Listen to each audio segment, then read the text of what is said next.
नमस्कार दोस्तों, सी for cinema में आप सबका बहुत बहुत स्वागत है। मैं हूं राज और आप देख रहे हैं एसबीज। सबसे पहले तो मैं इतनी लंबी गैप के लिए आप लोगों से माफ़ी चाहूँगा।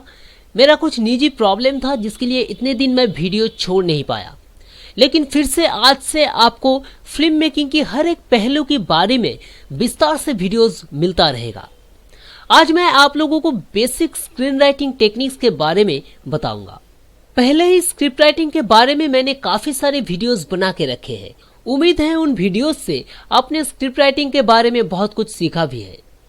अगर आप उन वीडियोस को अभी तक नहीं देखे हैं तो देख के आइए, शायद आपके काम आ जाए।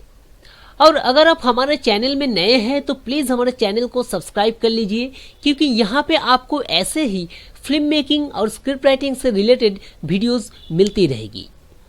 देखिए, स्क्रिप्ट राइटिंग का एक बेसिक टेक्निक होता है, लिखने के कुछ रूल्स होता है। वैसे तो बहुत लोग अपने तरह से लिखते हैं और वो लोकली एक्सेप्ट भी हो जाता है। जैसे मैं बंगाली स्क्रिप्ट ऐसे लिखता हूँ, दिखाता हूँ आपको। ये मैं ऐसे बंगाली स्क्रिप्ट लिखता हूँ, जहाँ पे कि ऐसे मैं पहले सीन नंबर लिख लेता हूँ, उसके बाद लोकेशन लिखता हूँ, टाइम लिखता हूँ, कैरेक्टर लिखता हूँ और एक्शन यानी कि क्या हो रहा है उसका वर्णना जो है, यानी कि विवरण जो होता है कि कहाँ पे है और क्या क्या हो रहा है, तो वहाँ का डिटेलिंग जो होता है अगर आप कहें तो उसको मैं ऐसे फर्स्ट ब्रैकेट में लिख लेता हूँ। और डायलॉग लिखने से पहले मैं ऐसे कैरेक्टर का नाम देके एक हाइपेन देके डायलॉग जो है वो लिखता हूँ। और पैरेंथेटिकल्स जिसे कहते हैं, यानी कि कैरेक्टर डायलॉग बोलते वक्त क्या कर रहा है या उसका एक्सप्रेशन क्या है, वो भी मैं फर्स्ट ब्रैकेट में ऐसे कैरेक्टर की नाम के बाद एक हाइपेन देके वो मैं लिख लेता हूँ ऐसे फर्स्ट ब्रैकेट में। उसके बाद मैं डायलॉग लिखता हूँ। तो ऐसे मैं बंगाली स्क्रिप्ट लिखता हूँ और ये एक्सेप्ट भी हो जाता है लोकली। और ट्रांजिशन जो है वो मैं नीचे यहाँ पे मैं ट्रांजिशन लिखता हूँ। हालांकि यहाँ पे मैंने अभी तक लिखा नहीं है। ट्रांजिशन मैं लिख देता हूँ यहाँ पे कट टू होगा या फेड इन होगा, फेड आउट होगा, जो भी होगा वो मैं लिख लेता हूँ यहाँ पे। और फिर से मैं उसके बाद दूसरे सीन लिखता हूँ और यहाँ पे पेज नंबर मैं आखिर में दे देता हूँ। तो ऐसे में लिखता हूँ और ये एक्सेप्ट भी हो जाता है लोकली। लेकिन ये ऑथेंटिक फॉर्मेट नहीं है। अगर आप चाहते हैं कि आपके स्क्रिप्ट का इंटरनेशनली एक्सेप्टेंस वैल्यू रहे तो आपको कुछ सादा सा रूल्स फॉलो करने हैं। सबसे पहले सॉफ्टवेयर के बारे में बात करते हैं। स्क्रीन राइटिंग के लिए दुनिया में इस वक्त जो सबसे पॉपुलर सॉफ्टवेयर है वो है फाइनल ड्राफ्ट, पर वो सॉफ्टवेयर आपको खरीदना पड़ेगा। आपको जो सॉफ्टवेयर फ्री में इंटरनेट पे मिल जाएगा वो है सेलटेक्स। इससे आप स्क्रिप्ट लिख सकते हैं। सबसे पहले तो आपको आपके कंप्यूटर में सेलटेक्स इंस्टॉल करना पड़ेगा। उसके बाद आपको इसे ओपन करना पड़ेगा। सबसे पहले मैं सेलटेक्स ओपन कर लेता हूं। यहाँ पे आप देख सकते हैं कि सेलटेक्स का ये आइकॉन है। यहाँ पे इंस्टॉल करने के बाद आपका भी यहाँ पे डेस्कटॉप पे आ जाएगा। तो चलिए डबल क्लिक कर लेता हूँ और उसके बाद ऐसा एक बॉक्स ओपन हो जाएगा। तो यहाँ पे फिल्म जो है, फिल्म में हम क्लिक करेंगे क्योंकि हमें फिल्म का स्क्रिप्ट लिखना है। और बाकी बहुत सारे ऑप्शन यहाँ पे है, कॉमिक बुक है, नॉवेल है, स्टोरी बोर्ड लिखना चाहते हैं तो आप स्टोरी बोर्ड बना सकते हैं। यहाँ से स्टोरी बोर्ड है, ऑडियो प्ले है और थिएटर है, ऑडियो विजुअल है, बहुत सारे ऑप्शन हैं। आप करते रहेंगे तो आपको समझ में आ जाएगा यहाँ से क्या क्या आप कर सकते हैं। तो यहाँ पे फिल्म में मैं डबल क्लिक करता हूँ और इसे मैक्सिमाइज कर लेता हूँ। तो यहाँ से आप लिख सकते हैं। तो पहला देखिए, यहाँ पे 5 चीज़ों का खास हम ध्यान रखेंगे। 5 नहीं बल्कि 6 चीज़ों का खास हम ध्यान रखेंगे कि ये 6 रूल्स आपको पता हो जाए तो बेसिक सा चीज़ें हैं ये, तो आप आराम से स्क्रीन राइटिंग कर सकते हैं, लिख सकते हैं। जो फॉर्मेट है, प्रॉपर फॉर्मेट है, उसमें आप लिख सकते हैं। सेलटेक्स में लिख सकते हैं या फिर फाइनल ड्राफ्ट पे भी आप लिख सकते हैं। तो पहला वाला जो है वो है स्लैग लाइन। सबसे पहले स्क्रीन हेडिंग ऐसे आ जाएगा, तो यही स्लैग लाइन है। यहाँ पे देखिए, यहाँ पे आपको लिखना है कि सीन जो है वो बाहर का है या अंदर का है, यानी बाहर होंगे तो आप एक्सटीरियर यानी कि EXT लिखेंगे। अगर घर का ही अंदर का सीन है वो या फिर कार की या फिर किसी भी कहीं भी अंदर का सीन है तो इंटीरियर यानी कि INT आप लिखेंगे। ये पहले लिखना पड़ेगा कि अंदर का सीन है या बाहर का सीन है। तो मैं यहाँ पे एक अंदर का सीन लिखता हूँ, तो INT मैं लिख लेता हूँ। देखिए यहाँ पे सजेशन भी दे रहा है, एक फुल स्टॉप मैं यहाँ पे दे रहा हूँ। आप चाहे तो ऐसे हाई पेन भी दे सकते हैं, कुछ भी आप दे सकते हैं, फुल स्टॉप या हाई पेन आप दे सकते हैं। तो उसके बाद हमें लिखना है कि जगह कौन सा है, यानी कि लोकेशन लिखना है। मैं यहाँ पे लिख लेता हूँ रमेश, सपोज एक मैं नाम देता हूँ कि रमेश, RAMESH, रमेश का घर, रमेश का घर। तो इंटीरियर रमेश का घर। इसके बाद मैंने हाई पेन दिया तो हाई पेन दे देता हूँ, आप फुल स्टॉप भी दे सकते हैं। और उसके बाद लिखना है आपको कि ये डे है या नाइट है, वो आपको लिखना है। तो मैं लिख लेता हूँ, डे सीन लिखूंगा मैं, तो मैं डे लिख लेता हूँ। यहाँ पे हमारा स्लैग लाइन कंप्लीट हो जाता है और कुछ लिखना नहीं है। और इसके बाद जो आता है वो है एक्शन। एक्शन लिखने के लिए क्या करना पड़ेगा, इंटर दबाएंगे तो यहाँ पे देखिए अपने आप शो कर रहा है एक्शन, यानी कि अपने आप ऑटोमेटिक यहाँ पे ले लेगा एक्शन। अगर नहीं लेता है तो यहाँ से आप क्लिक करके सिलेक्ट भी कर सकते हैं। तो चलिए अब एक्शन लिखना है हमें। तो एक्शन में हम क्या लिखेंगे, विवरण लिखेंगे, यानी कि जो घर है वो कैसा है, कौन कौन वहाँ पे है, कैरेक्टर का पहली बार जब आप किसी कैरेक्टर को इंट्रोड्यूस करेंगे तो उसका एज भी लिख देना चाहिए, और थोड़ा सा कैसा है कैरेक्टर वो लिखना चाहिए, और कहाँ पे बैठा है, क्या हो रहा है, वगैरह वगैरह। यानी कि जो विवरण होता है, वर्णना होता है, वो हम डिटेलिंग लिखेंगे, उसी को एक्शन कहते हैं। तो पहली बार कैरेक्टर का नाम जब हम लिखेंगे वो कैपिटल में होना चाहिए, उसके बाद हम स्मॉल लेटर में लिख सकते हैं। तो कैपिटल में हम लिखते हैं रमेश,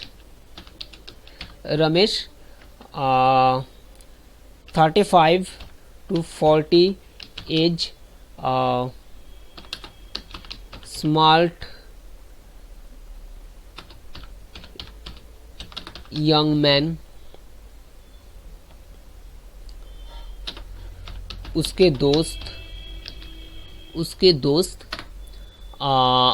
नाम दे देते हैं, किसी कोई भी एक रोहित नाम दे देते हैं। फिर से कैप्स लॉक करते हैं, रोहित, वो भी 35 से 40 एज, स्मार्ट यंग मैन। ये मैं कैप्स लॉक नहीं दूंगा, फिर से एक बार लिख लेते हैं, स्मार्ट यंग मैन।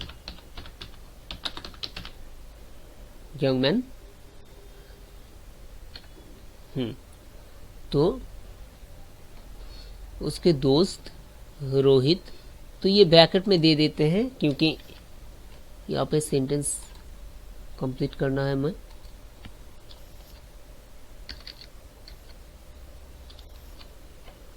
रोहित के साथ बैठा है, रोहित के साथ उसके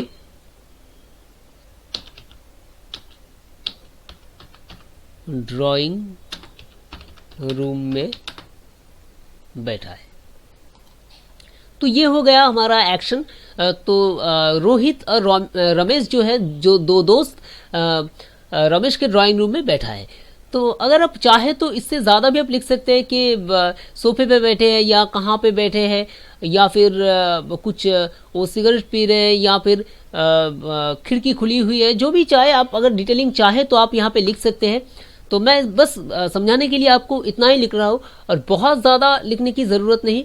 एक बेसिक सा जो आपको इम्पोर्टेंट लगे कि ये लिखना है, ताकि पता चल जाए कि घर का इन्वायरमेंट कैसा है और कैसे कैसे लोग हैं, क्या कर रहे हैं, तो उतना लिखना ही ठीक रहेगा। तो इसके बाद जो हमें लिखना है वो है कैरेक्टर, और कैरेक्टर आप इंटर दबाएंगे तो यहाँ पे कैरेक्टर नहीं आया, कभी कभी आ जाता है, तो यहाँ से हम कैरेक्टर सिलेक्ट कर लेंगे। तो यहाँ पे कैरेक्टर सिलेक्ट करने के बाद मैं लिख लेता हूँ, किसका डायलॉग रहेगा, रमेश। और यहाँ पे कैरेक्टर हमेशा ऑटोमेटिक कैप्स लॉक में आ जाएगा, वो आपको करना नहीं पड़ेगा कैप्स लॉक। तो रमेश कैरेक्टर मैंने लिख लिया। अब इंटर दबाएंगे तो यहाँ पे डायलॉग आ जाएगा। तो मैं हिंदी में लिख रहा हूँ, आप इंग्लिश में लिख सकते हैं, बंगाली में लिख सकते हैं, आप किसी भी लैंग्वेज में आप लिख सकते हैं। तो मैं यहाँ पे इंग्लिश लेटर में हिंदी में लिख रहा हूँ, मुझे तेरी हेल्प चाहिए। मैं वैसे ही लिख रहा हूँ, आपको समझाने के लिए कुछ है नहीं मेरे दिमाग में, कोई स्टोरी वोरी कुछ है नहीं। जो भी मेरे दिमाग में आ रहा है अभी वो मैं लिख रहा हूँ, ताकि आपको जस्ट फॉर्मेट समझ आ जाए। तो रमेश ये बता रहे कैरेक्टर के बाद हम ये जो लिखे ये हुआ हमारा डायलॉग। 4 चीज़ें हो गई, स्लैग लाइन, एक्शन, कैरेक्टर और डायलॉग। 5वीं जो है वो है पैरेंथेटिकल्स। पैरेंथेटिकल्स क्या है, यहाँ से हम पैरेंथेटिकल्स कर देते हैं। पैरेंथेटिकल क्या है, वो चलिए यही इसी को पैरेंथेटिकल में ले लिया। तो आप डायलॉग से पहले आप पैरेंथेटिकल लिख सकते हैं कि डायलॉग बोलने के वक्त जो कैरेक्टर है वो क्या कर रहा है, या फिर उसका एक्सप्रेशन क्या है, कैसे बोल रहा है, हंस के बोल रहा है, गुस्सा होके बोल रहा है, और हाथ कहाँ पे रखा है, पास आके बोल रहा है, और या फिर और दूसरा कुछ कर रहा है, जो भी है वो आप पैरेंथेटिकल्स में लिख सकते हैं। यानी कि एक्सप्रेशंस को आप लिख सकते हैं उसे, या फिर कुछ स्पेशल कुछ चीज़ें हैं तो वो आप पैरेंथेटिकल्स में लिख सकते हैं। जैसे कि मैं यहाँ पे लिख देता हूँ, पैरेंथेटिकल्स में लिख देता हूँ कि रोहित की करीब आकर, रोहित की करीब आकर। और पैरेंथेटिकल्स हमेशा ब्रैकेट में होना चाहिए, फर्स्ट ब्रैकेट में होना चाहिए। ये ऑटोमेटिक ले लेता है, अगर नहीं लेता है तो आप कर देना। रोहित की करीब आकर ये कहता है, और उसके बाद फिर से मैं इंटर दबाऊंगा तो कैरेक्टर ऑटोमेटिक आ जाएगा, क्योंकि जब हम डायलॉग लिखते हैं तो एक कैरेक्टर बोलने के बाद दूसरा कैरेक्टर बोलता है। अगर यहाँ से कुछ दूसरा कुछ चूज़ करना है तो आप यहाँ से चूज़ कर सकते हैं। तो यहाँ पे मैं रोहित की डायलॉग अब लिखूंगा, रोहित। इंटर करेंगे तो यहाँ पे डायलॉग आ जाएगा। तो यहाँ पे मैं पैरेंथेटिकल्स लिख लेता हूँ, मुस्कुराते हुए, मुस्कुराते हुए। अगर दूसरा कुछ कर रहा है, हाथ से किसी चीज़ को घिस रहा है या नाखून से कुछ कर रहा है, कुछ भी स्पेशल चीज़ कर रहा है, वो भी आप लिख सकते हैं पैरेंथेटिकल्स में। तो पैरेंथेटिकल यहाँ पे कर देता हूँ, मुस्कुराते हुए। अब इंटर दबाएंगे तो डायलॉग आ जाएगा, हेल्प और मुझसे। फिर इंटर दबाएंगे तो कैरेक्टर रह जाएगा, और लिखेंगे तो यहाँ पे देखिए सजेशन में रोहित और रमेश दोनों ही आ रहे हैं, तो रमेश मैं लिख लेता हूँ। इंटर दबाएंगे तो डायलॉग आ जाएगा, हाँ मेरा एक काम तुझे करना पड़ेगा। तो ऐसे आप लिखते रहिए, ऐसे आप लिखते रहिए सीन्स। और इसके बाद जो आता है वो है ट्रांजिशन। इंटर दबा के आप ट्रांजिशन यहाँ पे सिलेक्ट करेंगे तो यहाँ पे देख सकते हैं कि दाई तरफ चला गया कर्सर जो है, वहाँ पे आप लिख सकते हैं ये कट टू, तो कट टू लिख सकते हैं, या फिर अगर आपका फेड इन है तो फेड इन लिख सकते हैं। अब जो भी आपका ट्रांजिशन हो या फिर फेड आउट है, जो भी है, जो भी ट्रांजिशन है वो आप यहाँ पे दाई तरफ नीचे लिख दीजिए। तो ये हो गया आपका ट्रांजिशन। बस यही चीज़ें आपको दिमाग में रखना है, बस यही 6 चीज़ें लिखना है, ऐसे ही लिखना है। और फिर इंटर दबाएंगे तो फिर से स्लैग लाइन आपका आ जाएगा। वैसे ही अगर दूसरा सीन आपका जो है वो अगर एक्सटीडी है तो ये एक्सटी लिख लीजिए आप। तो फिर से हाइपेन दे के आप कहाँ पे है, अगर रास्ता मैं लिख लेता हूँ, तो मान लीजिए नाइट है तो नाइट आप लिख लीजिए। तो इसके बाद इंटर दबाएंगे तो फिर से आपको एक्शन लिखना पड़ेगा। एक्शन लिखने के बाद कैरेक्टर के नाम आ जाएगा, आप कैरेक्टर लिख लीजिए। उसके बाद आप पैरेंथेटिकल अगर आपके है तो वो लिख लीजिए, और उसके बाद डायलॉग लिखिए, और फिर से नीचे सीन खत्म होने के बाद ट्रांजिशन आप लिख लीजिए। अगर आपका सीन एक पेज में ख़त्म नहीं होता है तो आप यहाँ पे दाई तरफ ट्रांजिशन के बदले यहाँ पे कंटिन्यूड लिख दीजिए, कंटिन्यूड लिख दीजिए और दूसरे पेज पे शुरू में कैरेक्टर के दाई तरफ यहाँ पे एक ब्रैकेट में आप लिख दीजिए कंटिन्यूड। बस लिखते रहिए और उसके बाद फिर से जब आपके सीन खत्म हो जाएगा नीचे ट्रांजिशन लिखेंगे, आप एंटर दबाएंगे तो फिर से आपका वो दूसरा स्लैग लाइन का ये जो ऑप्शन है वो आ जाएगा। तो ये एक बेसिक सा फॉर्मूला है, ऐसे आप लिख सकते हैं। और मैं आपको एक स्क्रिप्ट दिखाता हूँ जो मैंने लिख के रखी है। ये देखिए, ये एक स्क्रिप्ट मैंने लिख के रखी है यहाँ पे सेल टेक्स्ट में। ये देखिए, ये स्लैग लाइन है और यहाँ पे फेड इन पहले मैंने जो शुरू होता है, जब फेड इन से जनरली शुरू होता है, सारे मूवीज़ जो शुरू होता है जनरली फेड इन से शुरू होता है, तो यहाँ पे दाएं तरफ आप फेड इन लिख सकते हैं। अगर आपका दूसरा कुछ है तो वो भी आप लिख सकते हैं। तो इसके बाद यहाँ पे मैंने डिटेलिंग लिखी है, एक्शंस जो है वो लिखे हैं। और पहले जो मेरा सीन है वहाँ पे सिर्फ एक्शन ही था, तो एक्शन ही मैंने लिखे हैं और कुछ लिखे नहीं क्योंकि कैरेक्टर कुछ था नहीं पहले जो सीन है वहाँ पे। और यहाँ पे देखिए मेरा मैच कट था पहला जो ट्रांजिशन, तो मैच कट मैंने लिख दिया है। और सीन 2 पे यहाँ पे मैंने डिटेलिंग लिखी है, तो सीन 2 मैंने एक्स्ट्रा यहाँ पे लिखे हैं। तो यहाँ पे सीन 1 सीन 2 ये लिखने की कोई ज़रूरत नहीं, और सिर्फ इंटीरियर और कहाँ पे है लोकेशन और उसके बाद यहाँ पे डे या नाइट, बस इतना लिखना ही काफ़ी है। मैंने सीन यहाँ पे लिखे, वो लिखने की ज़रूरत नहीं है।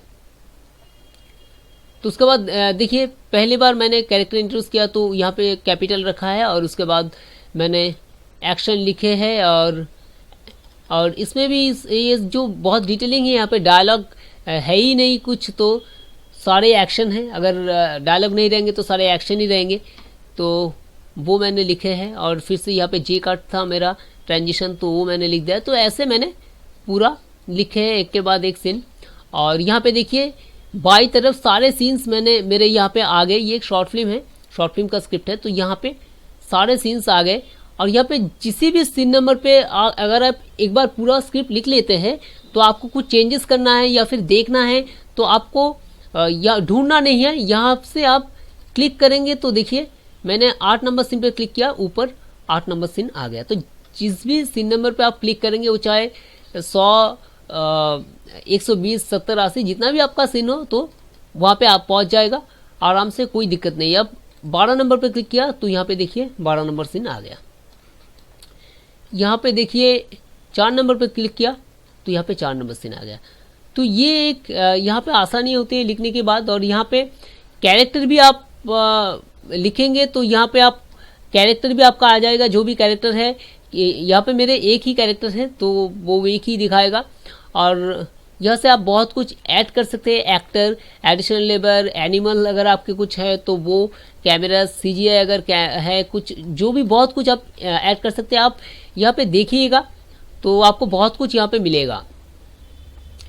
और स्क्रीन प्ले की बात अगर आप चाहें तो यहाँ पे कोई स्पेशल सीन है जहाँ पे आप स्केच करके कुछ समझाना चाहते हैं तो यहाँ से देख सकते हैं स्केच करने का ऑप्शन भी है। अगर स्केचिंग आपको आता है अब आप दूसरे किसी सॉफ्टवेयर में या फिर मैन्युअली स्केच कर सकते हैं। अगर स्केचिंग नहीं आता है तो आप यहाँ पे आपको आसानी होगी। आप यहाँ पे स्केच ना करते हुए भी आपका सीन का जो डिटेलिंग है, कैरेक्टर कहाँ पे है, लाइट कहाँ पे होंगे, कैमरा पोजीशन कहाँ होगा, वो आप बता सकते हैं और यहाँ पे आप वो कर सकते हैं। देखिए यहाँ पे अगर आपको आपके कैरेक्टर अगर ओमन है तो यहाँ पे ओमन आप क्लिक कीजिए तो यहाँ पे आ गया, देख सकते हैं। और इसे ऐसे आप इधर उधर मूव कर सकते हैं। और बाई तरफ क्लिक करके आप इनको खींच के आप ऐसे बड़ा कर सकते हैं, आप खींच के ऐसे छोटा भी कर सकते हैं। और इससे आप ऐसे क्लिक करके, माउस को क्लिक करके बाई तरफ क्लिक करके आप ऐसे घुमा भी सकते हैं कि आपके कैरेक्टर कहाँ पे होंगे। तो ऐसे मान लीजिए अब मैंने यहाँ पे एक कैरेक्टर डाल दिया, मैन चाहिए तो आप वो भी लिख सकते हैं। तो इनको मैंने बड़ा कर लिया और इसे मैंने यहाँ पे डाल दिया। ये दो मेरे कैरेक्टर पोजीशन हो गए। अगर आपको करना है तो आप, मैं बता रहा हूँ कि आप कैसे कर सकते हैं, तो ऐसे आप कर सकते हैं। ये सिर्फ आपको दिखाने के लिए है। लाइट आपको अगर आप चाहिए तो स्पॉटलाइट है, तो आप ये लाइट कहाँ से आएगा ये आप बता सकते हैं, वो भी ऐसे बड़ा कर सकते हैं और एंगल चेंज कर सकते हैं। तो यहाँ से मेरा लाइट आएगा, आप दिखा सकते हैं। फ्लड लाइट चाहिए तो वो भी आप कर सकते हैं कि ये मेरा ये लाइट आएगा, ये लाइट आएगा, क्या क्या लाइट आएगा, कहाँ से आएगा, वो आप कर सकते। तो ये आप ले सकते कि ये यहाँ से ऐसे लाइट आएगा और ये यहाँ से ऐसे लाइट आएगा, जो भी है। और इसका तो ये पीछे से ऐसे लाइट का कोई मतलब बनता नहीं है यहाँ पे। अगर हाईलाइट है तो और कुछ है तो अलग है। फिलहाल मैं बताने के लिए दिखा रहा हूँ। तो कैमरा आप यहाँ से ले सकते हैं। कैमरा पोजीशन क्या होगा, आप कैमरा को भी आप ऐसे ही सेम वे में आप बड़ा कर सकते हैं, आप घुमा सकते हैं एंगल कि यहाँ से मेरा कैमरा पोजीशन होगा। ईपी लेंगे आप, तो ये आप कर सकते हैं। यहाँ से बहुत सारे चीज़ें हैं, आप देखेंगे तो आपको पता चलेगा। तो ऐसे आप स्केच भी कर सकते हैं आपका सीन कि कैरेक्टर की पोजीशन क्या होगा और लाइट का पोजीशन क्या होगा, कैमरा पोजीशन क्या होगा। या आपको आप अपने क्रू को समझाने के लिए यहाँ पे लिख सकते हैं, यहाँ पे स्केच कर सकते हैं और आप अपने आप याद रखने के लिए भी आप ये बना सकते हैं। तो यहाँ पे अगर स्क्रीन प्ले में क्लिक करेंगे तो फिर से स्क्रीन पे आ जाएगा। और पूरे स्क्रीन पे लिख लेने के बाद पूरे स्क्रीन पे आपके हो जाए, उसके बाद यहाँ पे नीचे PDF का ऑप्शन है, आप देख सकते हैं। आप यहाँ पे क्लिक करेंगे तो वो PDF भी बन जाएगा और आपका आराम से पूरा स्क्रिप्ट PDF बन के तैयार हो जाएगा। आपको और कुछ करने की ज़रूरत नहीं है। तो ये था आज का ट्यूटोरियल, जिसमें बेसिक कुछ स्क्रीन राइटिंग टेक्निक्स के बारे में मैंने आपको बताए कि बेसिक स्क्रिप्ट कैसे लिखे जाते हैं और ऑथेंटिकली कैसे लिखे जाते हैं। तो अगर आपको वीडियो पसंद आया तो एक लाइक ज़रूर कीजिएगा, दोस्तों के साथ शेयर कीजिएगा और अगर आप हमारे चैनल में नए हैं तो ज़रूर हमारे चैनल को सब्सक्राइब कर लीजिएगा। अगर आपको समझने में कोई भी दिक्कत आती है, कोई भी परेशानी आती है, तो आप कमेंट सेक्शन में कमेंट करके मुझसे पूछ सकते हैं। जो भी सवाल आप करेंगे मैं उसका जवाब ज़रूर दूंगा। तो मिलते हैं अगले वीडियो के साथ, तब तक के लिए take a very good care of yourself.